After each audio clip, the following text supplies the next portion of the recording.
Hello, this is Matt on the Moon Lambo channel, and Brad Garlinghouse, Ripple's CEO, was interviewed on CNBC and talked about two things.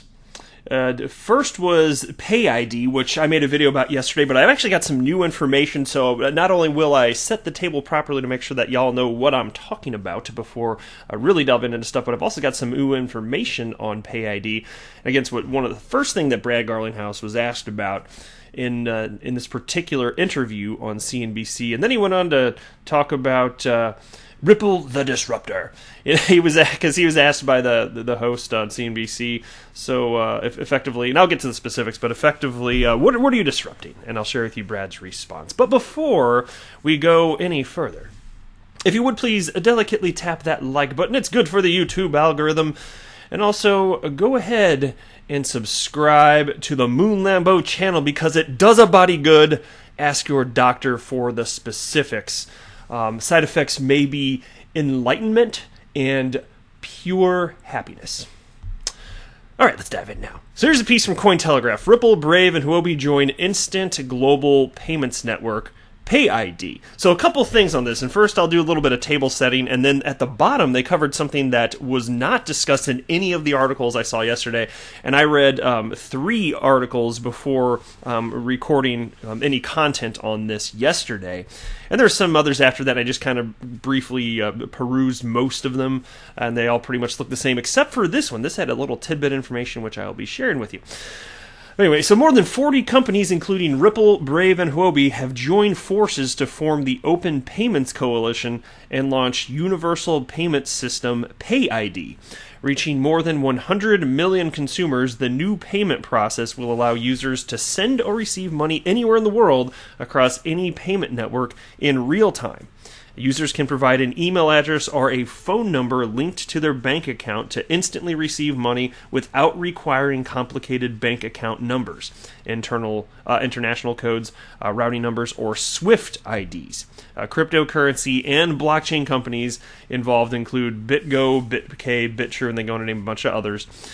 Let me jump down to, and that kind of just in a nutshell explains what it is. I'll give you some more specifics, but before moving on, this is the part that I had not heard. So apparently, PayID has been around for a while, and I was unaware of that. I even mentioned yesterday, because this was brand new news to me, and I even cited that PayID's Twitter account was created in June of 2020, so presumably yesterday. And actually, you know what? I should have pulled them up. I don't know how many followers they've got, but I was follower number 900 and something, and then I checked like an hour later, and they had over 1,600 followers or something like that, so growing quickly.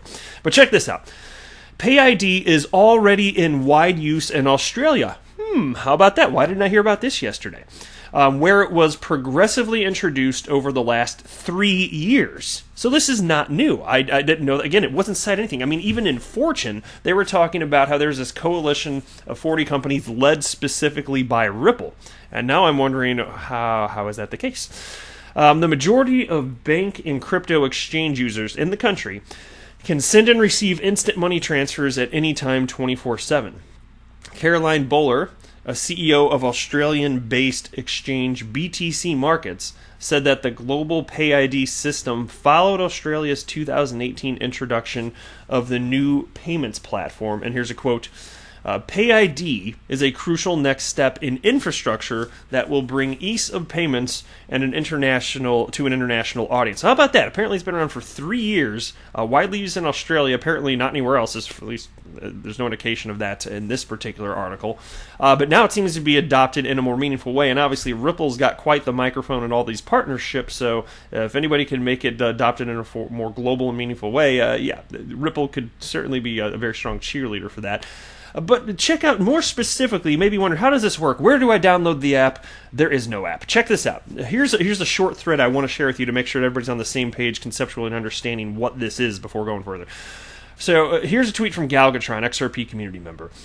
PayID is a critical step to the broader adoption of crypto, removing significant barriers to entry for most people. Imagine everyone capable of using PayPal now being capable of using crypto.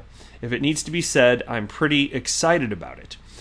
And I was speaking yesterday about, and look, this can be used with fiat currency, regular fiat currency, any currency really, not just crypto. But I was talking about specifically how the user interface, the user experience in the world of crypto in terms of sending, it's not exactly ideal. The user interface is complete garbage even after a decade of the asset class existing. And so I feel like that was partly echoed in that tweet by Galgatron here.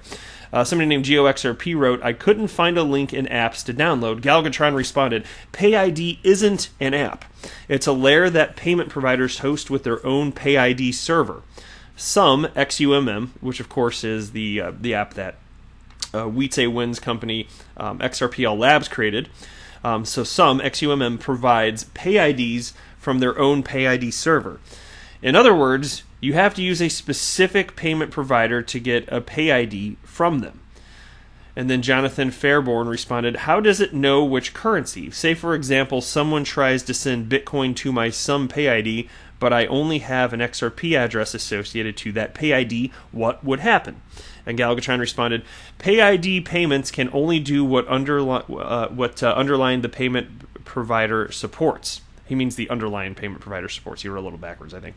Anyway, PayID isn't an app. It's just a facade on top of existing payment methods. It doesn't conjoin those payment methods like ILP would, Interlectual Protocol. So if I'm understanding this correctly to this point, it's kind of like asking the question, what would happen if I sent an email to a domain that doesn't exist? Well, the underlying domain would have to be there in order for it to functionally work. So that's kind of the way that I took it anyway.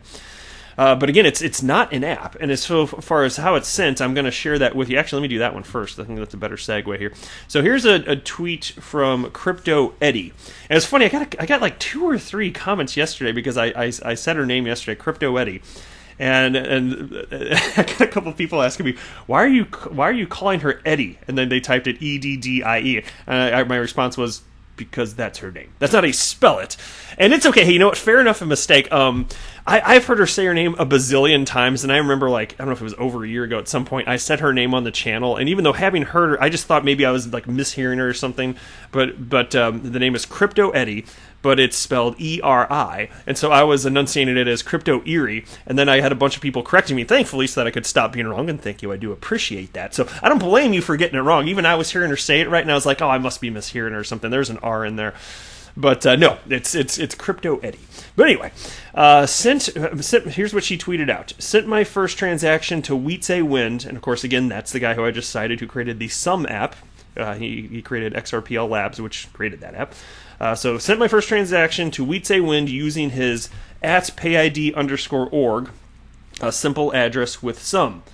Kind of got that history in the making feel, and it feels good. And she's got a couple screen grabs here, so she actually already used it. And here you go. So here's this is the Sum app here, and you can see here's what the syntax looks like. So Wietse $sum.me.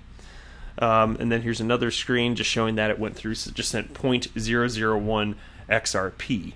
So apparently it's that easy. And so I was kind of wondering, and I'm still, to be honest, I'm still kind of getting a handle on how this works. And I understand it's not an app. I knew that yesterday. But I'm wondering, so if it's just the recipient field, I'm hoping that means that if you're just like, say, in Outlook, that you could just type that in, and then just like you could use that field to send an email, I'm hoping that means in that field you could also send money. I don't know if you'd need to have a separate field. It doesn't look like that, because especially looking here, the way Crypto Eddie did this, you can see here's the recipient, which would be like the to field, an email, and then you're writing it there. So I'm hoping it's that simple. We'll still see, because as far as the specifics, there's only so much available to this particular point here. And then PayID account. Oh, we can check their users actually. Wow. Oh my God. Like I said yesterday, I was follower number 900 and something. They now have 4,556 followers. Well, that escalated quickly. Good for you, PayID. And so anyway, PayID responded to Crypto Eddie's tweet and wrote, "Yay!" And Crypto Eddie responded, "If I can do it, the world can," which is funny. What was anything else worth highlighting? Wietse Wynn just tweeted a little heart, and then he also wrote, "PayID even works for non-crypto," which I mentioned a little bit earlier. Okay, cool stuff. And here's a tweet from XRP Crow. PayID is one of the biggest leaps forward for cryptocurrency adoption, and that's a quote from Kiris Wang, the CEO of BitTrue. which kind of also echoes what Galgatron was saying. So I thought I'd just kind of highlight that as well here. All right, and so as far as the actual coverage, now, I got to tell you, this is why... I'm at a point where I really don't highly value any coverage on any topic for mainstream media. And there's a lot of reasons, but the one that I want to bitch about right now is just the formatting. Traditional media, they have these little segments, and you only get to talk for sometimes a few minutes, several minutes. Maybe if you're lucky, you get like an 8, 9, 10-minute segment, if you're lucky. But typically on these, they'll have a panel of people, so there could be the host and then like 3 or 4 other people talking. And just in the short period of time, if it's 3, 4, 5, even 10 minutes, whatever it is, how the hell do you expect to get, especially if people have different viewpoints on any topic, how do you expect to get some sort of meaningful conversation done in that period of time? I am not a fan of these short segments. They're useless effectively. All you can do is get talking point bullets, like bullet points out there, and that's it. It's just completely garbage. You can't think deeper on that. And so, thankfully, what's happening is there's been quite an evolution. And for those of you that may perhaps be unaware, on the YouTubes, you can pick whatever topic you want to learn more about. There are people, especially if it's something that could potentially be a little divisive, like politics or religion. Just pick anything, even crypto, actually. And there are long format conversations. You can think about Joe Rogan's podcast. And so this is a format that traditional media thought didn't have a chance of ever working anywhere. But that's what it is. Now you've got Joe Rogan, for example, which has like 2 camera angles, and then he talks to one person for 3 hours. That's his freaking format, and people love it. If it's something where you've got 2 people talking about things that are actually genuinely engaging, you have an opportunity to learn, but you can't learn in 3 minutes. And why am I mentioning this? Because in this piece, and it's no fault of Brad, certainly, and it's no fault of the host who just works at CNBC, but this segment went on for 4.5 minutes, and Brad was only interviewed for 3 of those minutes, and he was asked 2 questions. How much information can you freaking get through in 3 minutes here? Nonetheless, I'm still going to cover the bit that they did discuss here, but I am not interested in traditional media. Television specifically, you can't get meaningful, thoughtful ideas expressed. And it's just, what's the greatest tool we have to understand one another and make sure that things don't evolve as a society? It's communication, frankly, and you're not sufficiently communicating with traditional media here. So I just wanted to hop on my soapbox to bitch about it, which I've now done, so I will proceed. Despite being honored by CNBC, including Ripple, on its Disruptor 50 list, Brad Garlinghouse, the CEO of blockchain payment upstart, believes that the word disruption itself is overused, according to his recent interview with Fast Money host Melissa Lee. And here's a quote. "We are thrilled and honored to be on the Disruptor list. Disruptor, particularly in Silicon Valley, can be a word that is kind of overused." Yeah, fair enough, and given that I don't live in his world, I wasn't viewing it as that. I just took it as, they're disrupting Swift. That's pretty much how I took it. He took the conversation in a different direction, though, and he was talking about how, really, there's could be this negative connotation if you're disrupting, that you're making things more difficult for, incumbents in the financial world, and he's saying, no, what we're actually doing is we're working with financial institutions, which I think is a perfectly fine talking point to go forward with, and it illustrates what they're actively doing. So that's I don't really have any beef with that. It's perfectly fine. But so he turned in something that, a word that could have a negative connotation, spun into something that just sounds a bit more positive, which is fine by me. Now, let me go a little, I think I need to go a little bit lower. Yeah, and so he said this, while it worked for Uber, Garlinghouse is convinced that it's all about building, partnering, and enabling, not moving fast and breaking things. So there you go. During his conversation with Lee, Garlinghouse also explained the crux of PayID, the open source solution announced by the company on June 18th, reiterating that sending money should be as easy as email. And here's another quote. "I don't ask someone, are you on Google or Yahoo? I just send them an email." Exactly, and it's the same that they had another analogy, just like if you want to send a text, you don't ask if you're on AT&T or Verizon or T-Mobile or... remember when Singular was a thing? I think, didn't AT&T buy them? I don't know. I feel like I used to have Singular.